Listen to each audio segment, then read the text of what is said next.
Dzień dobry, witam Państwa bardzo serdecznie. Nazywam się Jolanta Kurska. Mam zaszczyt reprezentować Fundację imienia profesora Bronisława Geremka, która jest organizatorem dzisiejszej konferencji. Chciałam tylko dodać dla tych z Państwa, którzy są z nami dziś po raz pierwszy, że te konferencje organizujemy już od 5 lat. Zajmują nas tematy, które są aktualne, ważne, a których wspólną płaszczyzną jest troska o wolność jednostki, demokracji i troska o prawa człowieka. To są wartości, które były nadrzędne dla patrona, profesora Bronisława Geremka. Tegoroczna konferencja, tematem tegorocznej konferencji są sprawy, o których debatuje cały demokratyczny świat, a mianowicie cena wolności, bezpieczeństwo w zglobalizowanym świecie. Temat ten ukazuje napięcie pomiędzy aspirującą do pełnej wolności jednostką, a państwem, które z natury rzeczy stara się jednostkę kontrolować. Innymi słowy, jak pytał profesor Adam Daniel Rotfeld w wykładzie dedykowanym Bronisławowi Geremkowi w listopadzie 2013 roku, jak nie ograniczając swobód jednostki i jej prawa do życia w państwie, respektującym takie wartości jak godność, wolność, równość, sprawiedliwość i solidarność, zapobiegać skutecznie nowym ryzykom i zagrożeniom, które niesie współczesny świat. To pytanie, Szanowni Państwo, będzie nam towarzyszyło podczas naszych obrad. Przy organizacji konferencji korzystaliśmy ze wsparcia merytorycznego pana profesora Adama Daniela Rotfelda, profesora Wiktora Osiatyńskiego, doktora Adama Bodnara z Helsińskiej Fundacji Praw Człowieka i pracę koordynował pan Marcin Starzyski z Fundacji. Za to chciałam panom serdecznie podziękować. Dziękuję także naszym partnerom, Łazienkom Królewskim, które nas goszczą co roku, oraz College of Europe za wsparcie finansowe. Szanowni Państwo, zapraszam teraz na wykład wprowadzający, który wygłosi pan Jean-Marie Guéhenno, francuski dyplomata, wybitny ekspert do spraw bezpieczeństwa i stosunków międzynarodowych, były sekretarz generalny ONZ do spraw operacji pokojowych, a obecnie przewodniczący think tanku International Crisis Group. Życząc Państwu ciekawej dyskusji, zapraszam pana Guéhenno. Well, let me first say how pleased and honored I am to speak here today at the invitation of the Geremek Foundation. The first time I came to Poland was in May 1989, not any year, a very special year for your country. And I remember very well having lunch at the time with Mr. Geremek and listening to him, to his hopes. And today I think of all the progress that has been made on the one hand, and at the same time how different the world we are looking at today is from the world we were living in a quarter of a century ago. At the time, I was the head of policy planning in the French Foreign Ministry, and the polarizing magnet, so to speak, of the Cold War gave to everything a certain simplicity. It was a forced simplicity because in the margins of the Cold War, because of the fundamental confrontation that existed between the Soviet Union and what was then called the West. In those margins, there was support to dictatorships. There were all sorts of dark corners, so to speak. And I don't want to overstate the simplicity of that time. But nevertheless, the threat that was the security threat that was in all our minds was the possibility of a world war, possibly a nuclear war, a confrontation that would dwarf any war that had happened before. Today, the world is a much more complicated place, I think. And the fact that, you invited me to this conference where we are going to discuss the relationship between the freedom of the individual and the state, and that you asked me to talk about international security in that context, in a way, is an illustration of the transformations that have happened. Because we see today that there is, between those two spheres that used to be quite separated, the sphere of war, where international humanitarian law is supposed to bring some codes to the conduct of war, and the sphere of the internal affairs of a country, of criminal justice, of the balance between the need for the state to ensure law, order, but the need to do that in a way that respects the law. These two domains of the law were most of the time quite distinct. And today we see that there is a kind of continuum. And this does not come naturally, because war as such is about the confrontation between groups, between nations, between communities. And the international humanitarian law that regulates that confrontation, while recognizing that there has to be a legal order, creates some exceptions with peacetime. And a fundamental exception is that soldiers are allowed to kill, using proportionate force, but they are allowed to kill not because a crime has been committed, but because there is an enemy, there's a combatant identified as such with a uniform, with distinct marks. And that is, of course, an enormous deviation from the legal order that we have in peacetime, where the use of lethal force is, of course, many countries have abolished the death penalty, thank God, but even in those that have not abolished it in principle, the use of lethal force, the authority to kill, comes from a judiciary process. So two quite different, fundamentally different worlds.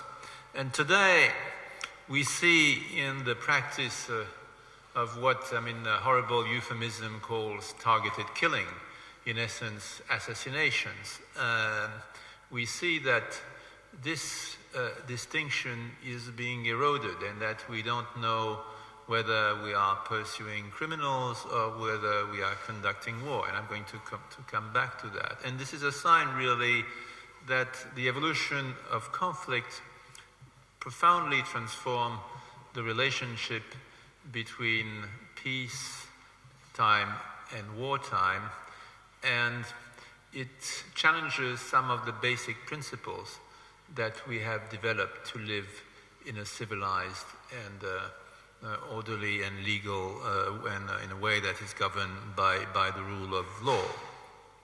So today there are people in this room who know infinitely more than I do about the legal dimension of the challenge, and this is not what I'm going to focus on.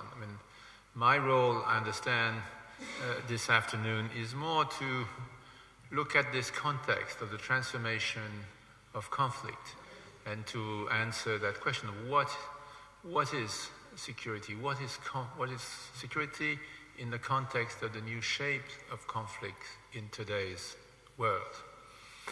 And to answer that question, I'm going to look first at what I think are a few strategic evolutions, which, in my view, redefine the world and make the whole difference between the world that discussing with Bronislaw Guéhenno 25 years ago and the world we see today.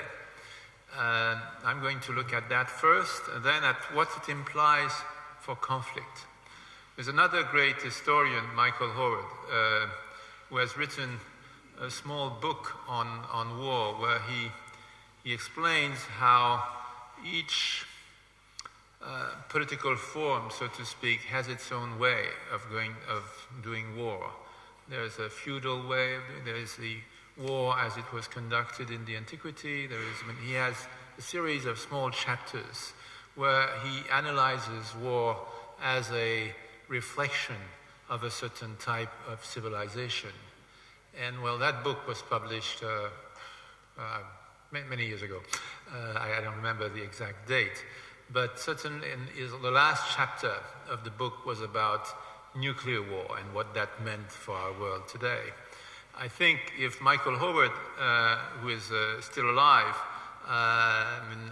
has the time and to write and the will to write another chapter to his book, he should write a chapter on this new type of war that some call the global.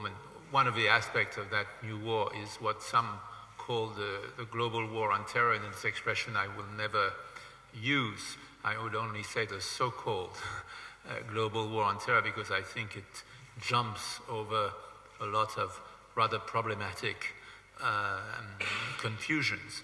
But certainly analyzing today's new wars is very important to understand the world we live in. In a way, the pathology of our world is a good way to understand the politics of our world, just as if you want to understand the human body, to understand the disease is a good way to get to know the human body. And so I don't pretend to have the wisdom of Michael Howard, but I will try, nevertheless, to look at those strategic trends and how they impact on conflict. And then I will look at how, in that context, we can deal with those new conflicts. And that will be a way to introduce, what are the discussions today on this balance between the authority of the state and the rights of the individuals. So first, a few words on the strategic evolutions that we are witnessing. I would want to talk about three, for me, important points. One, the growth of so-called ungoverned or weakly governed spaces. And I don't say fragile states. I think it's a rather confusing statement because it posits a certain idea of what a state should be, how it should be, and also it posits that it's a whole state that is fragile and not necessarily one part of the state. And I think it's more accurate to describe some of today's evolution as ungoverned or weakly governed spaces rather than states. I would then look at what are the specificities of terrorism today. Terrorism has existed for centuries, but we have to try to think what may make it a bit different today. And then I will look at for what for me is one of the elements of the development of ungoverned spaces and of terrorism, which is what, for lack of a better word, I would call the crisis of politics. So let's first have a few thoughts on ungoverned spaces. I was confronted to that when I was the head of peacekeeping in the United Nations. And for most people, ungoverned spaces, they think of Africa, essentially, of some chunks of Africa. And when you look at a map of Africa, when you see from South Sudan to Congo, that's a big chunk of Africa where the writ of the state is weak, where the legitimacy of the state is weak, and where, because of that, a number of phenomena happen. Now, the interesting question is, Why is it such a problem today? Why is it developing today why do we talk more about that issue today than we would have talked 25 years ago? I think there are several reasons for that. One is that, in a way, the legitimacy of liberation movements, of independence movements, of the leaders that brought their countries to independence has eroded. I mean, they are either dead or hanging on to power, but with all the disillusions that they have not delivered all they were set up to, all they had promised. So the burst of nationalism and appetite for, taking charge of one's own affairs and the confidence that brought in earlier days is gone. The prop that the Cold War gave to dictators, the support of Mobutu by Western countries, to take one example, that prop is also, in a way, not completely gone, to be frank, but certainly there's much less of a direct interest in shoring up, and that's a good thing indeed, in shoring up dictators and abusive regimes than there was during the time of the Cold War. Although on that one, I would note that the priority given by the United States and other countries to fighting terrorism mean that sometimes, indeed, authoritarian or regimes or actual dictatorship find a complacent audience because they are the pillars of what is seen as a policy against terrorist groups. But it does not have the same systematic dimension that it had during the Cold War.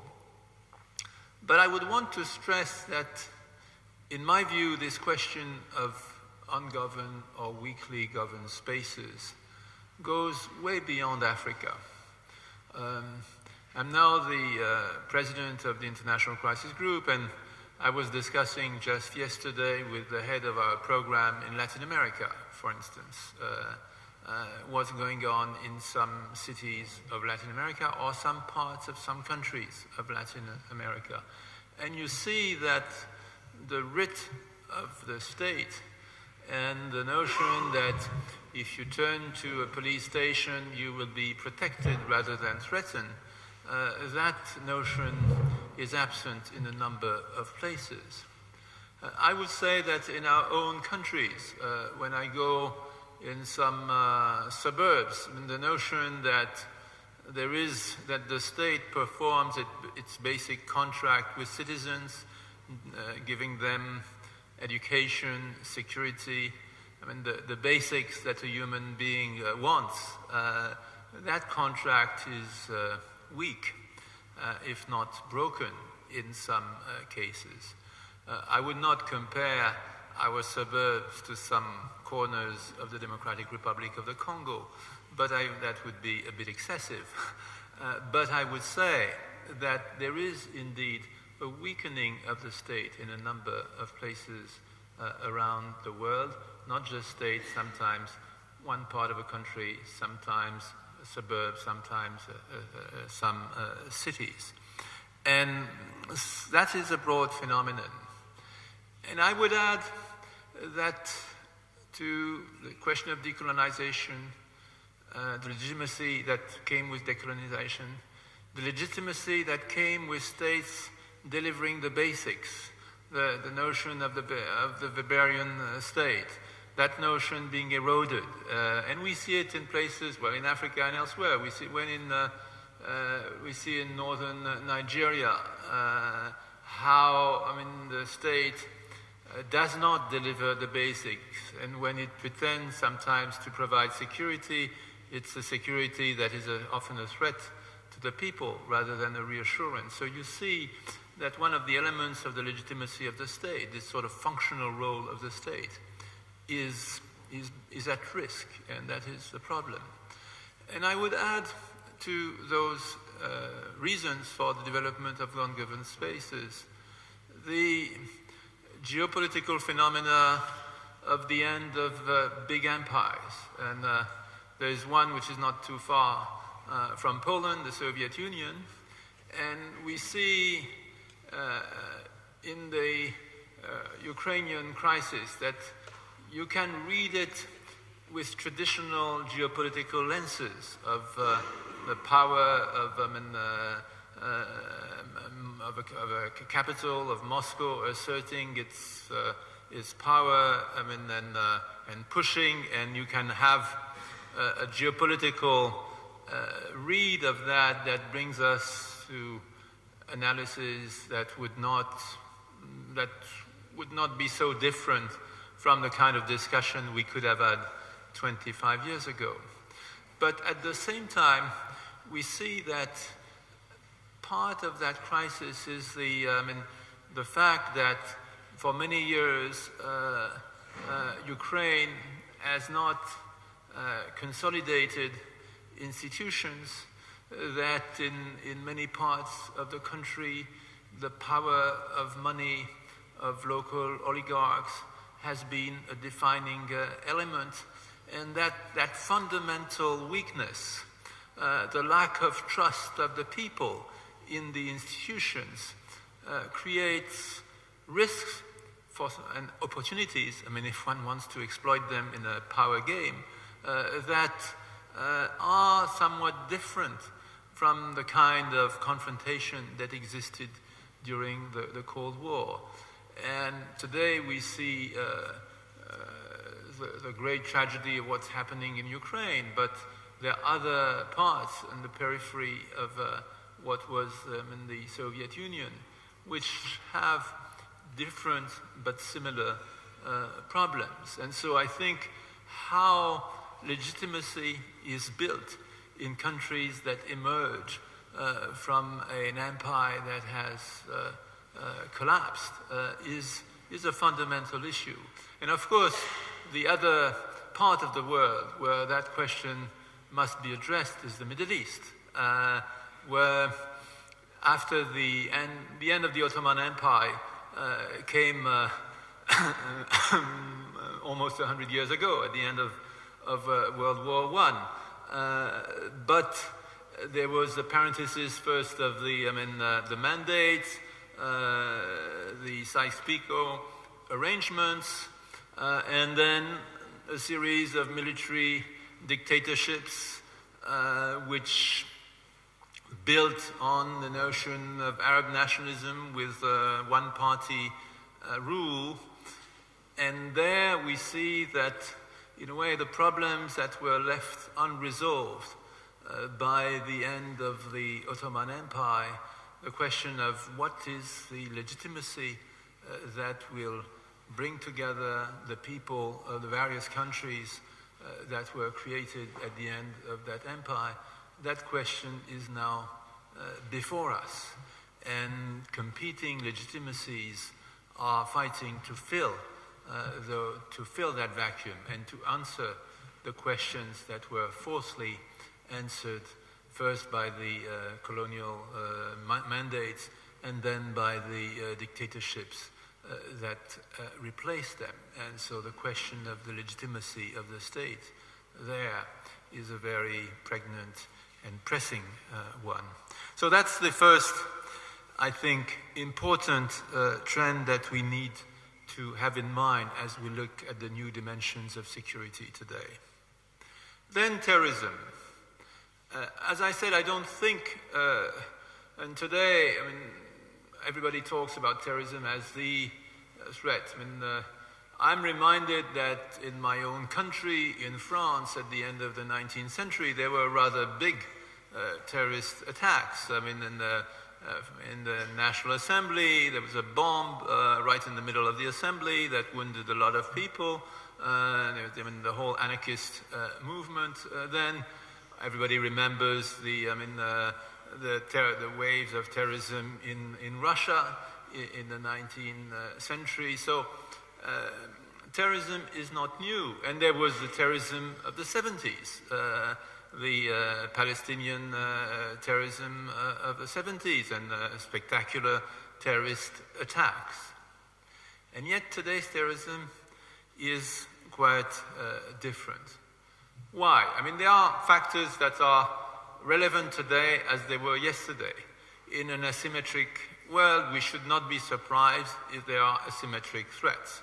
There is a great rationality for terrorism when you have some opponents who are infinitely more powerful than you are to attack where they are weak. When it doesn't make sense to attack a powerful army, it makes sense to attack from a cynically realpolitik standpoint, it makes sense to attack the civilian who support that army because they are the weak target. So that was true 25 years ago, that was true 50 years ago, that was true 100 years ago, and certainly today with a world where it's a question whether it's more unequal today than when it's an object of debate, and I'm not enough of a specialist on that to have a strong view whether that world is massively more unequal today than it was 50 years ago. But what is beyond that is that the perception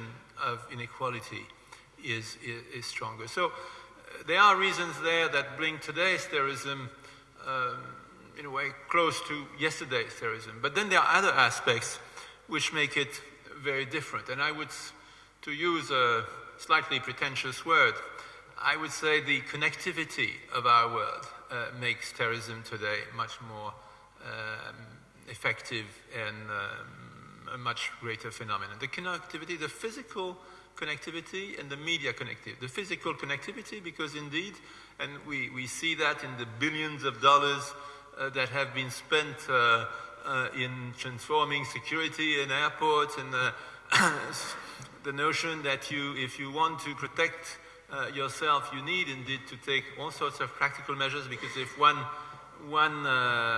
part of the chain is weak, it can affect the whole chain, and so you need to have worldwide security in all the connecting points that bring the world together in a physical way. But the other element is, of course, the media connectivity, and there is no better example of that than the horrific deeds of the Islamic State.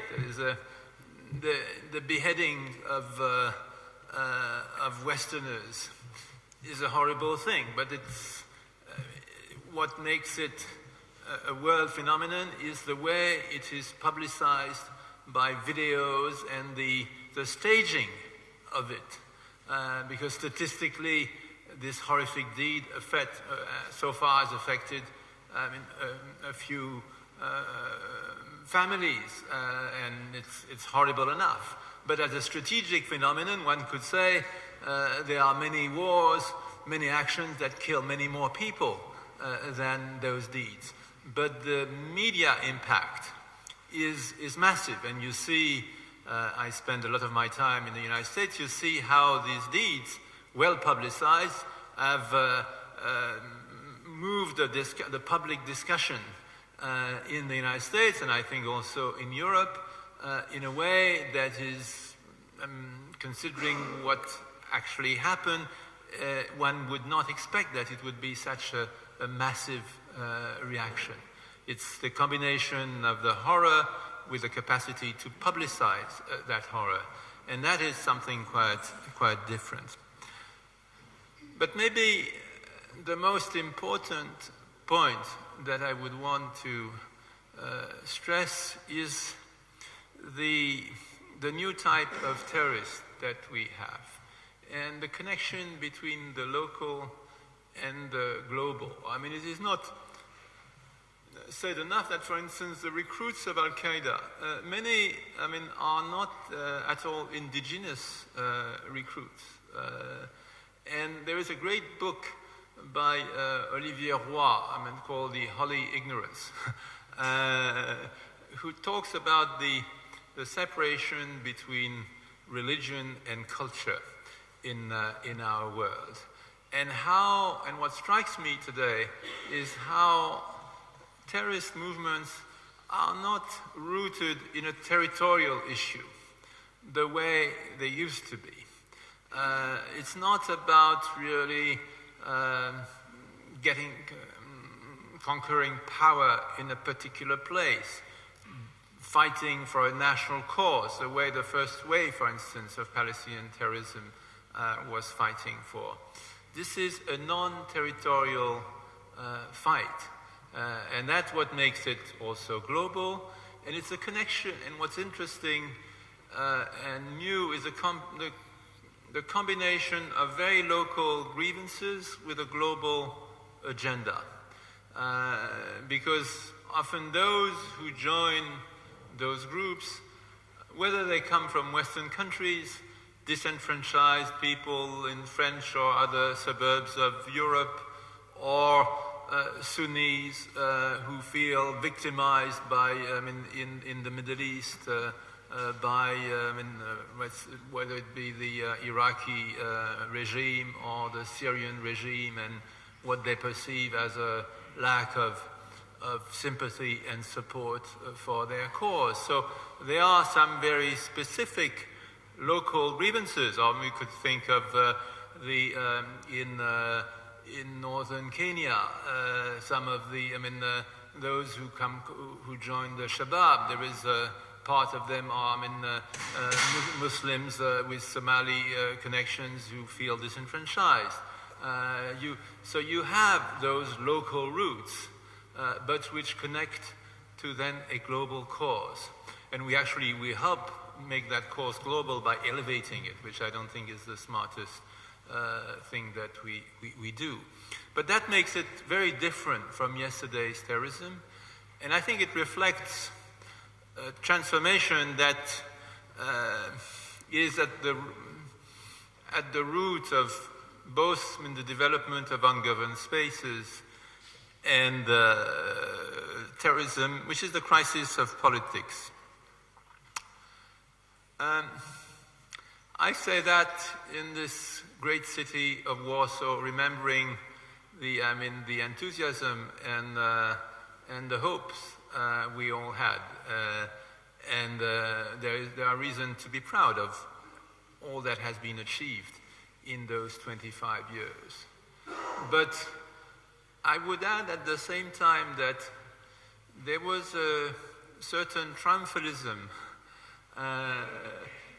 when communism collapsed, as if it was the victory of an idea, while it may have been more the defeat of a system that was bankrupt. And I am struck today how little interest there is for politics as the art of trade-offs, because in that triumphalism there was a sense that the management, and I use the word management, it's already, it's maybe a slip of the tongue, that the conduct of countries was just a management issue. Whether you have 3% or 4% growth, that such issues as justice, as fairness, which should be at the core of the political discussion, got lost in translation, because the market would take care of all of that. There has been a sense that because the individual had been freed, and in a way we are then coming very close to the topic of this conference, because the individual had been freed of the oppression of the state, the collective dimension of our lives, the fact that we exist as part of a community with its trade-offs and choices and ethical choices and interest choices and conflicts of interest, not just between individuals but between groups, between classes, that all that had disappeared, and that the individual was now the king, but a king that did not have to make choices because, in a way, they will all be made for him by the smooth functioning of the market. And so that has led to a profound crisis of politics. And when you combine that crisis of politics with the development of transnational forces, and there, it's a cliche, but it happened to be a relevant cliche, the fact that to deal with many issues of our world, we see that either we need to be very small or very big, but that the level of the state is often in between and not always the most relevant level, that there are issues that are better dealt with very close to the people and issues that are better dealt with at a broader level. So that does create a doubt on the institutions that have been the pillars of an international system. And that means also that in a way the control of people becomes more important than the control of territories, which also will have an impact on the way conflicts develop. Because in a world that is so fluid, it's not territory that matters, it's the people who can move around. And we see that for the good and for the worse, because control of the people can mean ethnic cleansing in its worst incarnation. It can mean a lot of horrible things, as war, as the civilians are not the collateral victims of conflict, but actually the central target, which is a complete transformation of what we have seen as in all the effort that was made to distinguish between combatants and civilians. And we see also in this world, and that's part of the crisis of politics, we see the increased relative power of wealthy individuals challenging the state or capturing it. And certainly what happened in Ukraine for many years was an illustration of that. But I could think of many countries where you have had similar situations. And in that vacuum, in that crisis of politics, you have new forces that emerge and become stronger.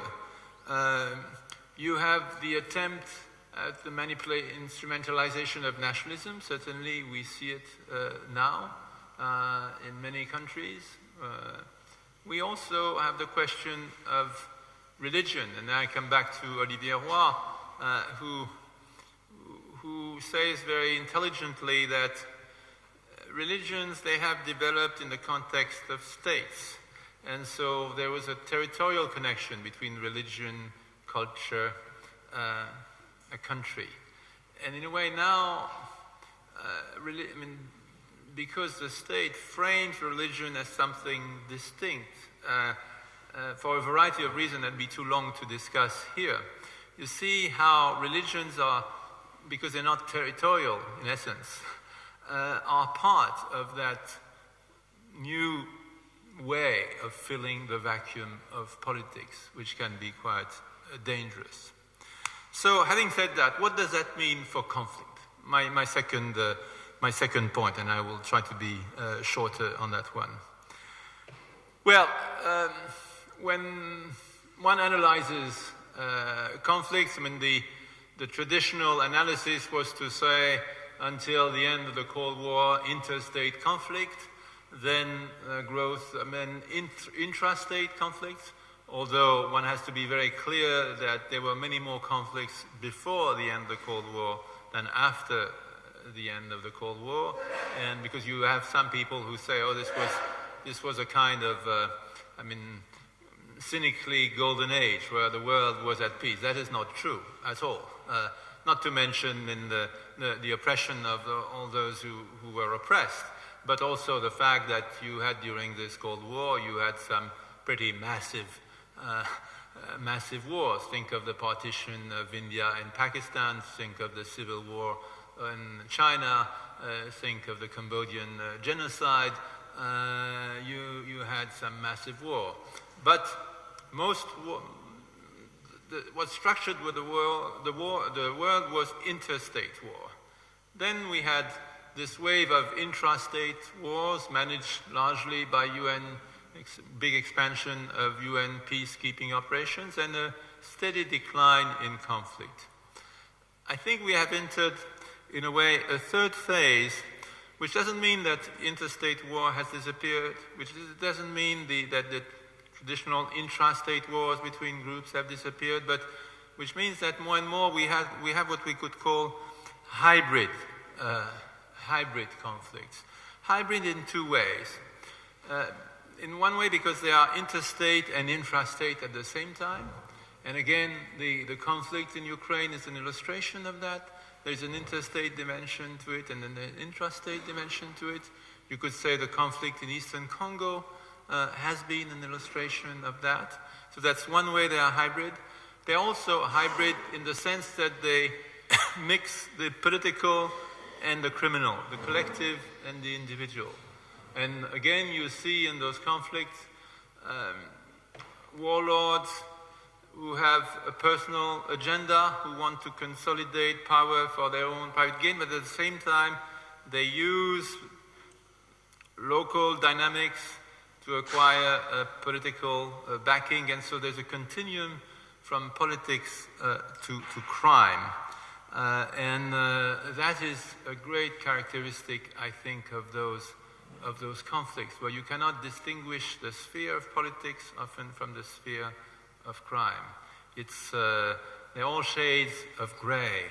And that's very relevant for the topic of this conference, because when you begin to think of conflict resolution, you are not sure whether it's about individuals or whether it's about groups, with all the different logics that the two approaches entail. You have also, and that may be the most difficult and worrying challenge, I think it means that the distinction between war and peace is eroded. The notion of war, that war is declared, that is a state of peace and then a state of war, with all the legal implications of moving from one state to the other. This distinction is being eroded. War becomes a kind of open-ended effort, which is a very serious threat to all our notions of freedom and protection of liberties, indeed. But that is very much in the nature of these hybrid conflicts, with the continuum between crime and politics, the mix of intrastate and interstate. So here we are. Now, a few words on what kind of response to this dangerous and confusing world. From what I have said, I think you see that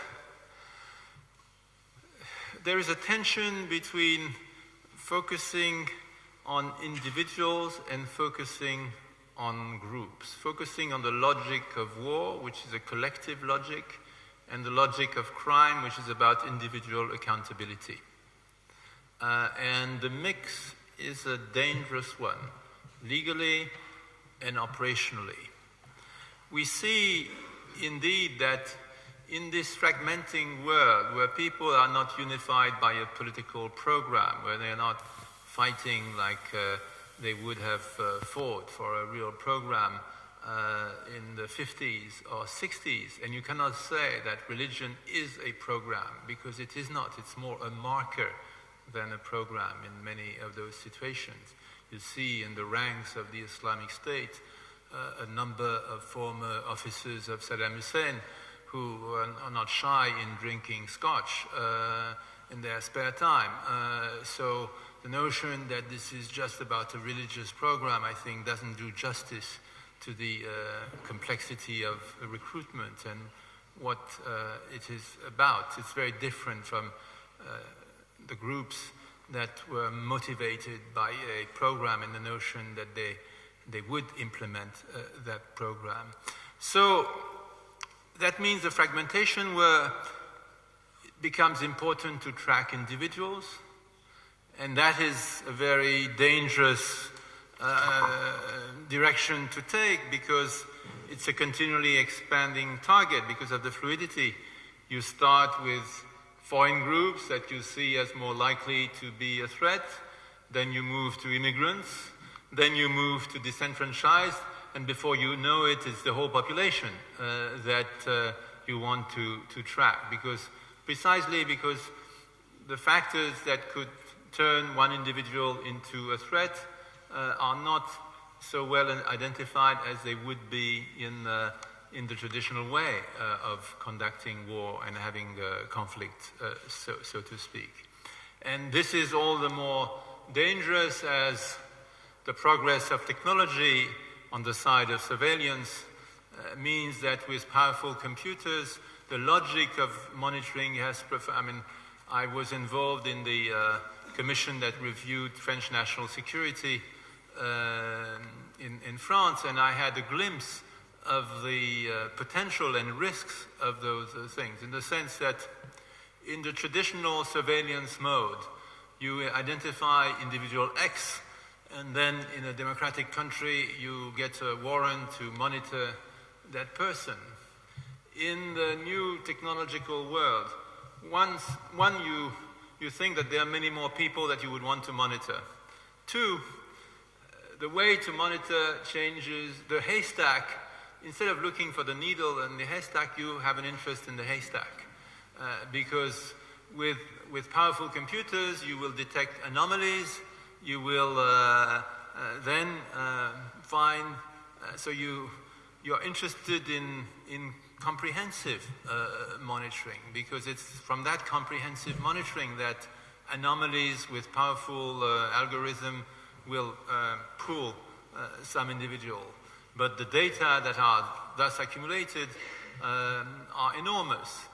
And the way to control that raises all sorts of questions, because it's about really checking how data are stored, what algorithms are right, what are not right. But the power to accumulate and to collect is, compared to what the Gestapo or had, it's immense. It's 100 times, it's 1,000 times, it's 1,000 times more. And so this combination of a target that is continuously expanding and of technical means that are also, that give enormous power, I think it tips the balance massively on the side of state surveillance in a dangerous way. This tracking of individuals, it's also about one other aspect that we like more, but which does raise questions, is the whole question of so-called smart sanctions. Because if conflict is about some individuals that are corrupt, taking control of a country, influencing a country, the temptation to think, oh, we're not going to punish the country, we're going to target specific individuals. It has a certain attraction, but it has also dangerous implication. We see it in the case of the resolution of the Security Council for terrorism, where you can trade your Uyghur against your Chechen and your Taliban against, which has very little to do with a judiciary, a transparent judiciary process. So you see how a political body like the Security Council becomes, through the natural appeal of being more sophisticated in targeting individuals, become a quasi-judiciary body without the guarantees that a judiciary body should have. So it's a rather dangerous trend. And of course, the extreme logic of that is the targeted killings that I alluded to in my introduction, which are outside any legal transparent process, and which raise, of course, fundamental questions.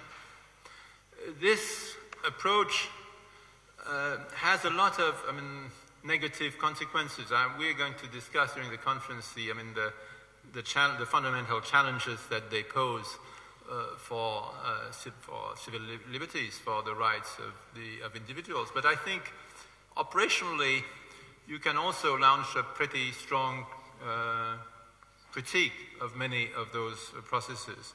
We see how for instance, the use of systematic use of drones has mobilized people, because there is no such thing as the absence of collateral damage, to use a euphemism.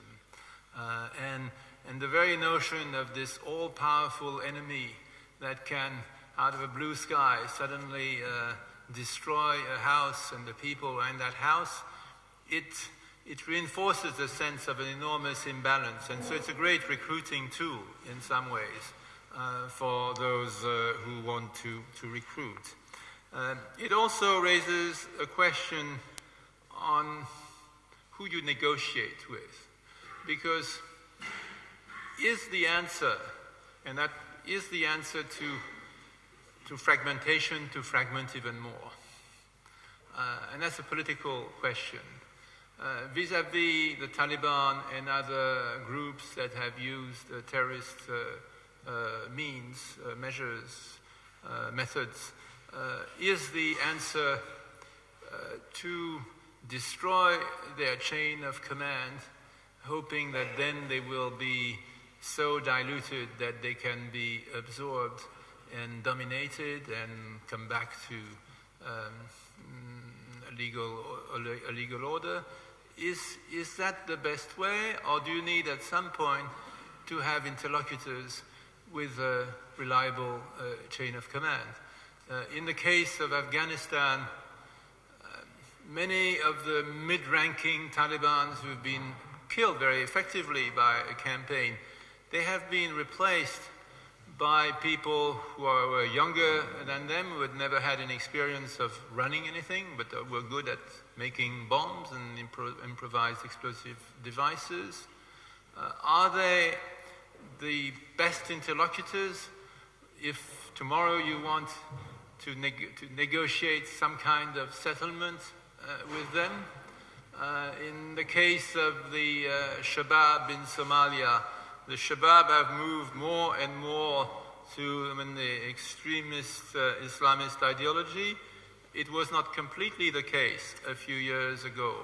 Is the systematic destruction of their commanders the right answer to stabilize a country? It's not so sure.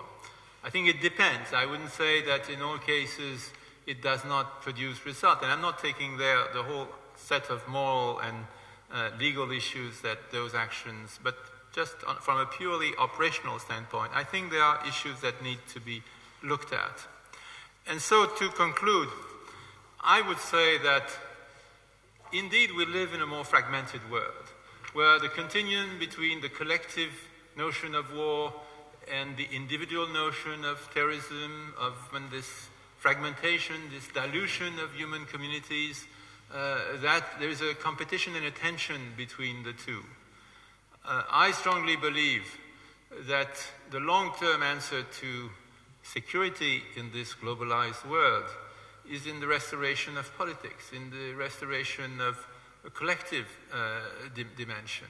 That if you don't have that, this is indeed an endless war with the enormous threat that it represents for civil liberties, that you can kill one terrorist after the other and others will appear, because you just increase what is the root of the problem, which is the fragmentation, the absence of body politics, the absence of political communities.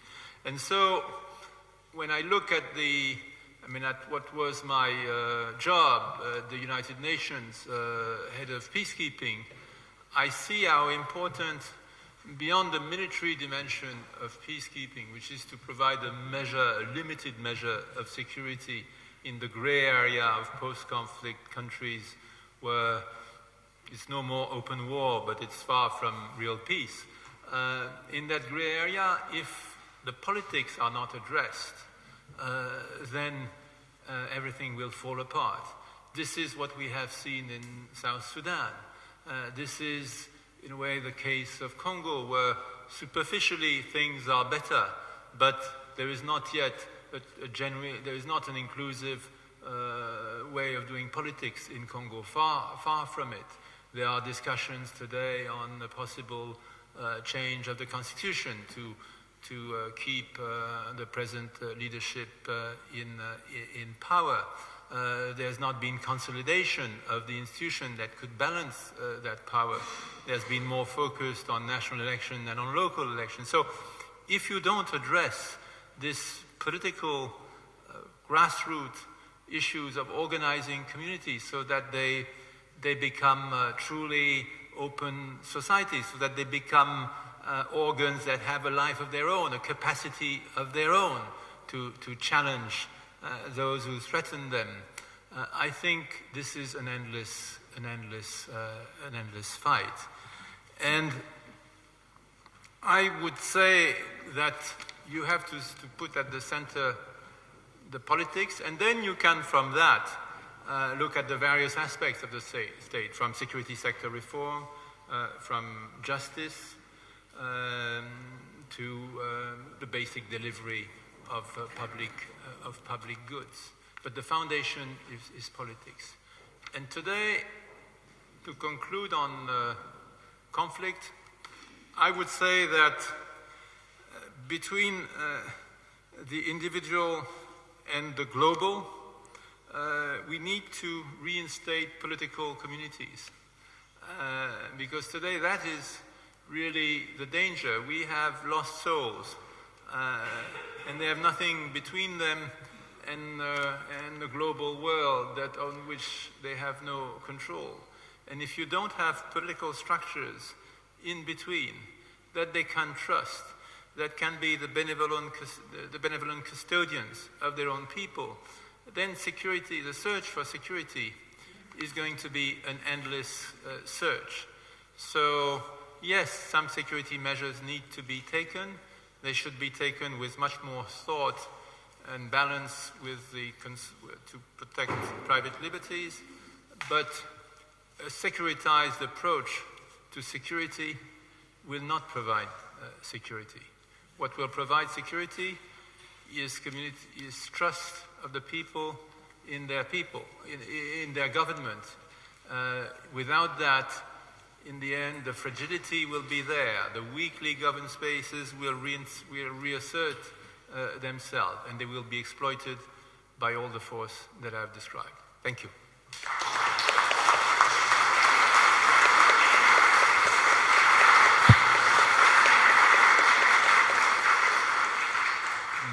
Thank you very much. Ladies and gentlemen, Mr. Jean-Marie Guéhenno was kind enough to agree to answer some questions. So now we have time, about 15 minutes. Please raise your hands. The questions could be either in Polish or in English. Please introduce yourself.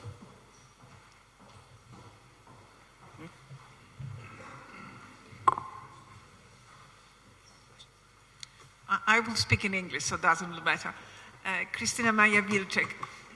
I would like to ask you, don't you think so, as long as we don't have such an international organization which can give a peace guarantee for the entire world, and we are divided, we have all mathematical probability of conflicts and even danger of the Third World War?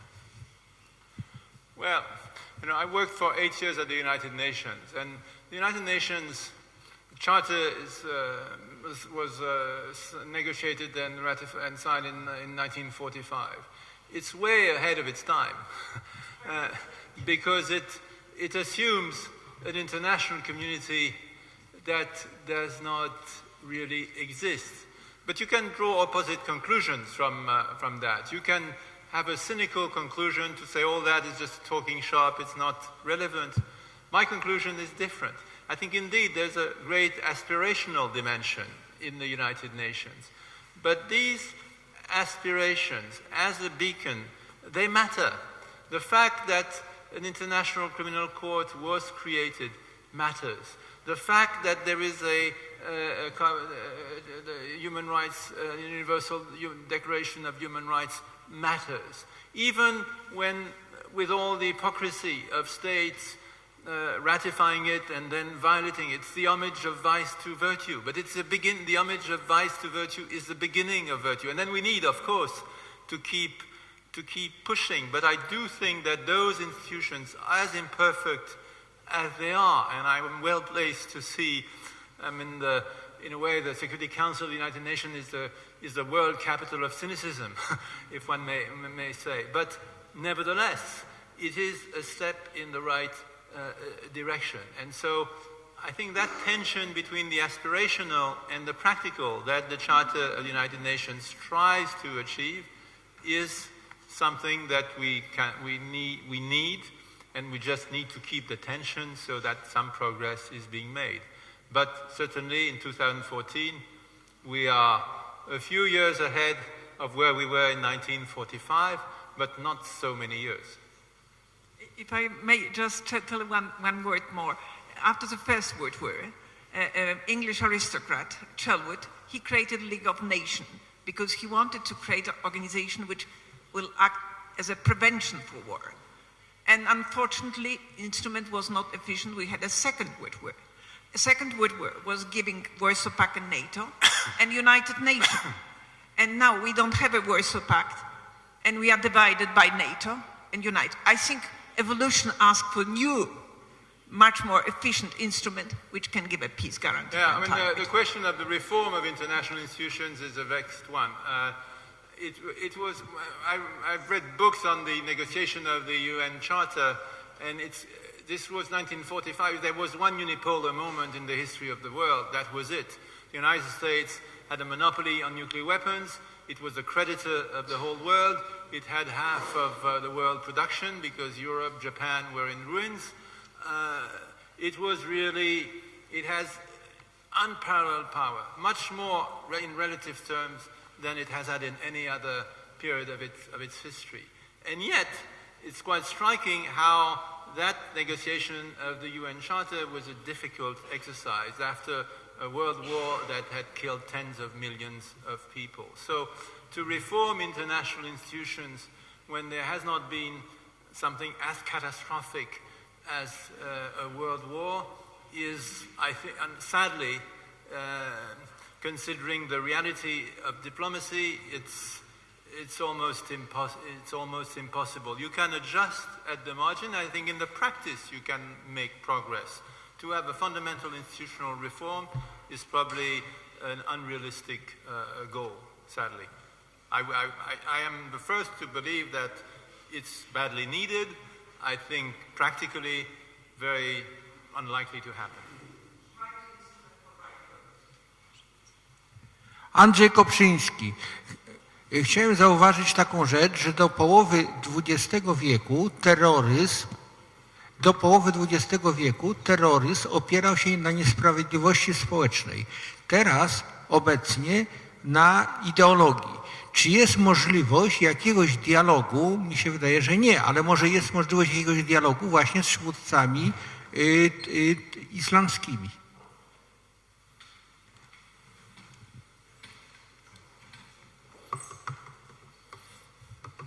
Islam is a vast house with many different views. So I don't think it depends who you're talking to. I think there are many interlocutors with whom you can talk. And again, I think very often religion is more a marker than a fundamental program. And so I think engaging, talking is always a good thing. I think the notion that has developed in recent years that you don't talk to your enemies, I personally believe it's quite wrong. That you must not be naive about it, but I think engaging with enemies is a good thing. And among Islamic leaders, there are enemies, there are friends, there are a whole range of people. And so I would not, on the basis of religion, exclude anybody.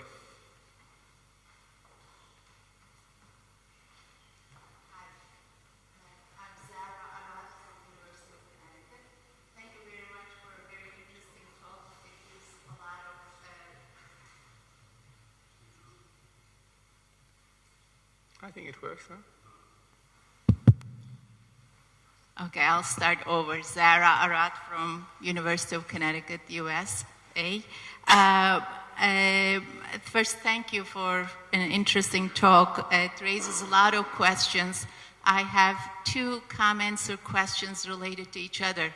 You made a distinction between war and politics, which is done by many theorists, but if we define politics as a struggle for power, then can't we think of armed struggle as a part of politics? And a lot of, you put it in an asymmetrical world, that may be the way to go. And so if the other venues are closed, then can't we think about it as a way of being engaged in a power struggle, being ideological or territorial? And the second related to that is both during the Cold War and afterwards, but many of these conflicts that are not necessarily interstate, aren't we dealing with the legacy of colonialism still? Yeah, on the first point, of course you can, war can be the continuation of politics, and I mean there have been revolutions, which were essentially political. That's why I made the point on the non-territorial nature of many terrorist movements today.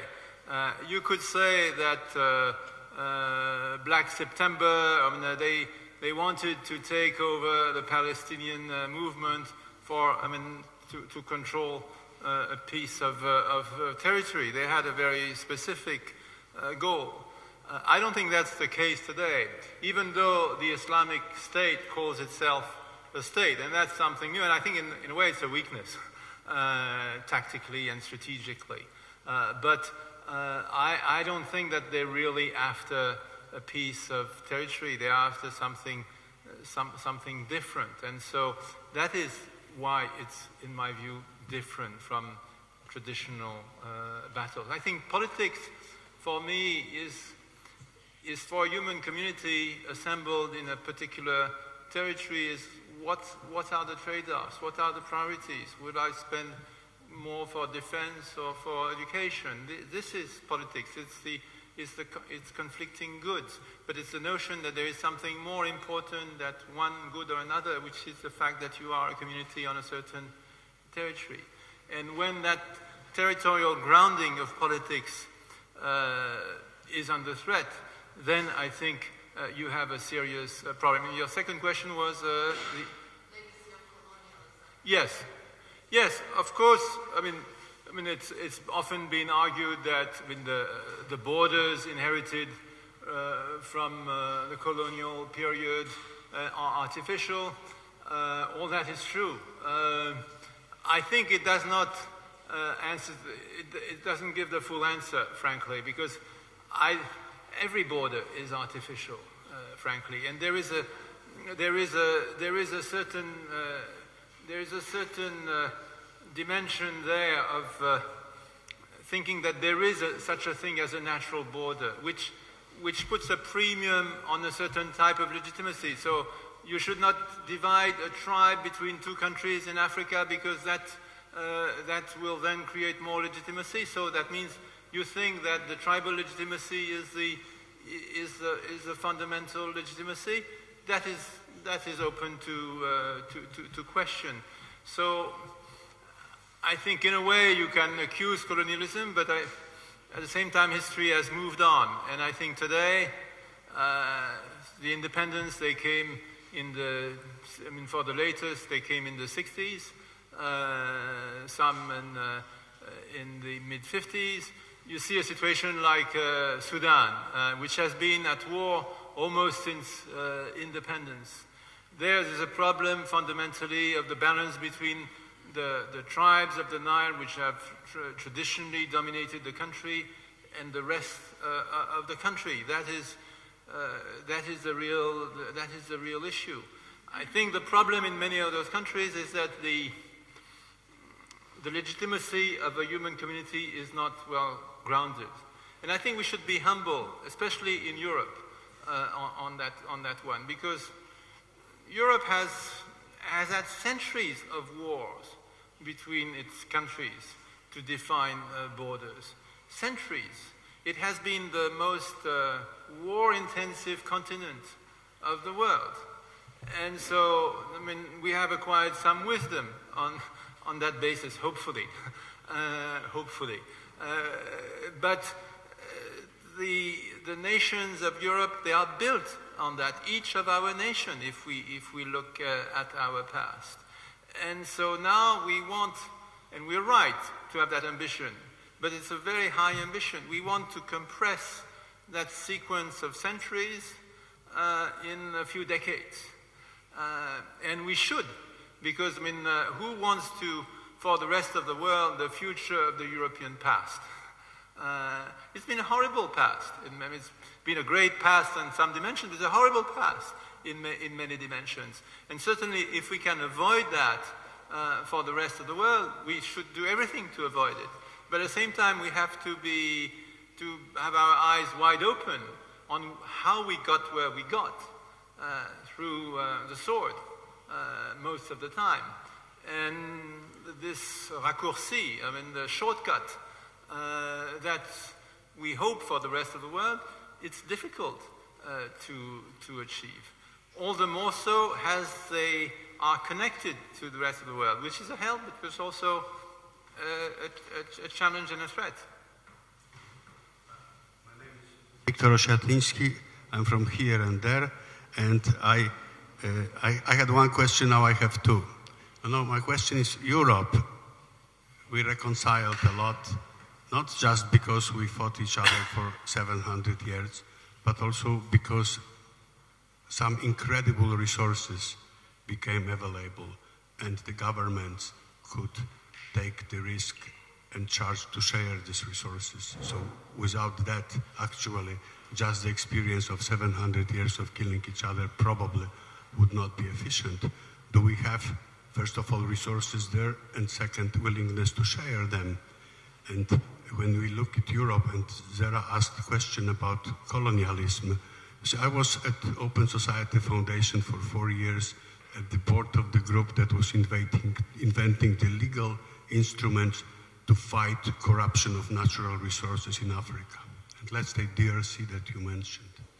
Everything that is being presented in the media as tribal wars or something like that, everywhere are economic interests for resources behind, and they're actually European economic interests. So this makes it a little bit more complex and difficult. My first question was, I was really thrilled when you said about the need to rebuild the body politics between the globalization and individual. That sounds fantastic. I have to ask you a question, how? Because, you know, the body politics, as you said later, is control of territory, not necessarily, but of resources. But in globalized world, they don't control resources. Someone else controls the resources. If you look at body politics, the terrorists or the armed groups, you know, in various places of the fighting ethnic groups, I call them tribes, illegally probably, they are body politics. They control territory, they control population, but they do that against others with the violation of rights. So any hint how you would rebuild this body politics between the individual and global would help me a lot to retain my optimism. Thank you. I see you ask easy questions. Well, you know, I think it has to be, when I look at my own country, France, when I can see how there is a distance now between the national elite and the people in the country. And I think when you look in the country where I live too, in the United States, when you see how everybody, sort of demagoguery about, bashing Washington as the source of all evil. It's clear that in a society where being a politician is almost an insult. Calling somebody a politician is an insult. You have a problem because the whole notion of democracy as we know it is that the most noble thing to do is to serve the public interest. And so if the culture is such that has been destroyed, you do have a serious problem. How do you reestablish that? I think that it's less difficult to do it from the bottom up than from the top down, frankly.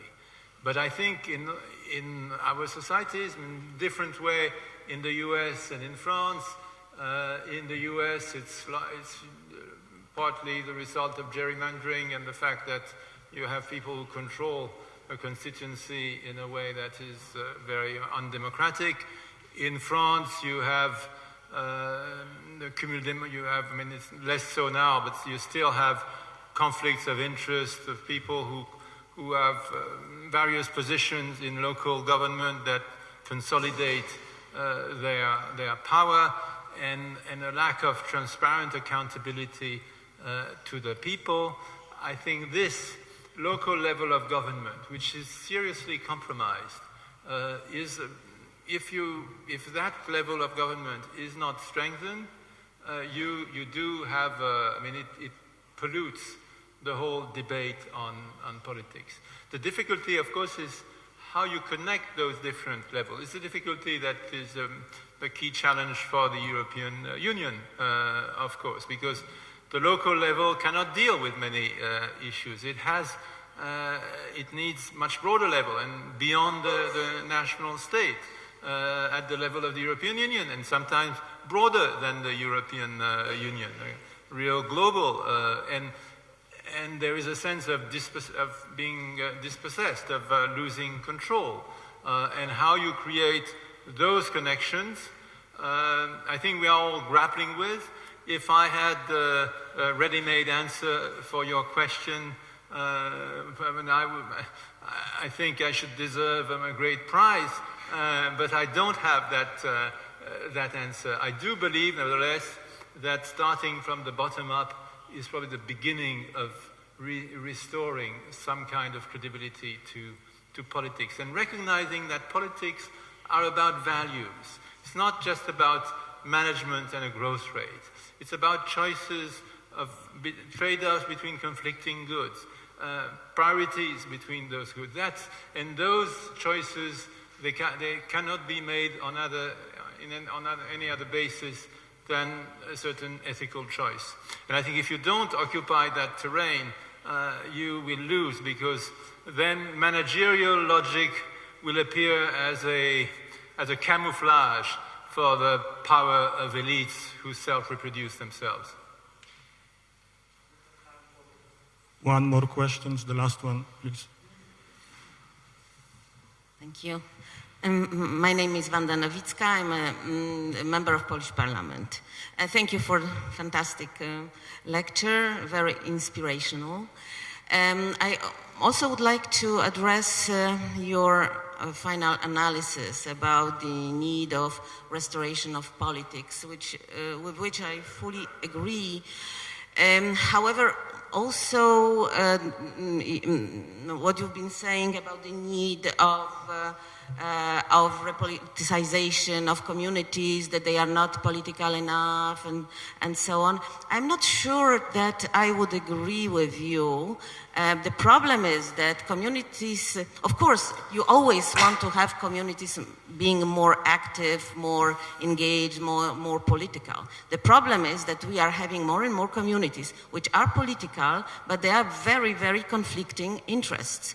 And the problem is probably more not with not being political or not being active, but how to overcome these growing gaps, because I think the problem is about the growing gaps between groups which are political, but they are not able to, what you were saying is necessary, to really get together and to build consensus and to agree on certain issues. So my comment on that would be that while the world is being developing in so many ways, in the same time,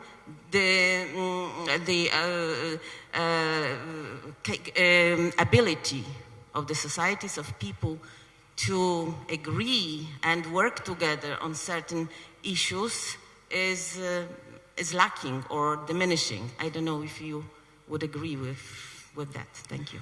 Yes, I mean, unfortunately, I agree. I largely agree. I think there are several aspects to your question. There's the fact that many communities today are, in a way, single-issue communities. It would not be correct to say that people are not mobilized by any public interest. That would be absolutely wrong. But they are mobilized by one public interest. So they are passionate about one cause or another, and it's better than not being passionate about anything. But politics is about accepting, again, that there are trade-offs. It's not one interest group that does politics. It's the difficult choices between conflicting goals that is the essence of politics. And there, I would say that I think it should be. We have just begun to. We have not begun to really understand the impact of the internet and the new media on how we think and organize ourselves. I think when the printing press was invented, the book was a ponderous product, an industrial product that benefited from economies of scale. If you produce a book in 10 copies, it's not worth it.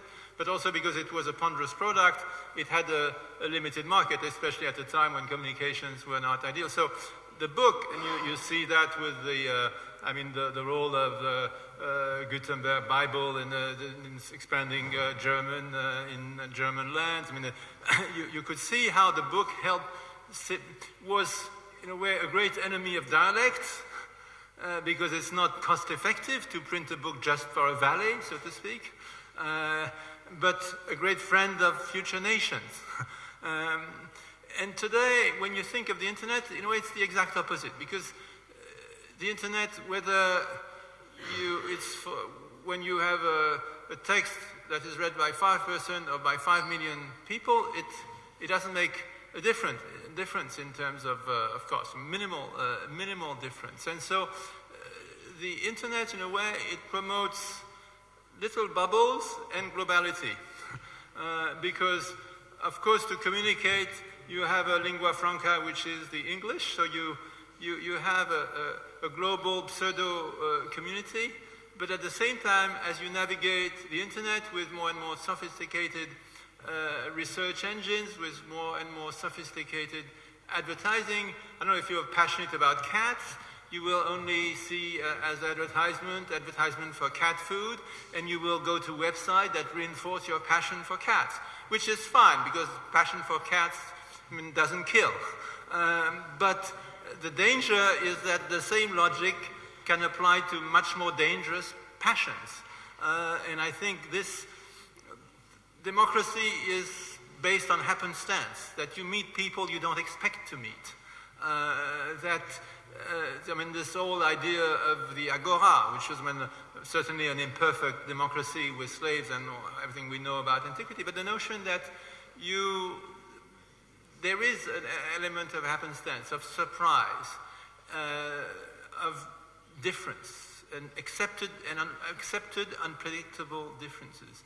In this world, we can live in a more and more predictable world, where we meet virtually or really, because also it's a structure of cities, it's many things, virtually or really, we only meet the people who are like us. And that is very dangerous, because it reinforces all our prejudice, and it's a self-reinforcing mechanism that destroys the common ground. And I think there are ways to work against that, but I think it's a real challenge, and comparing the book and the internet in that respect is interesting and illuminating. Thank you very much, Mr. Guéhenno, for the great talk. Thank you very much for the questions.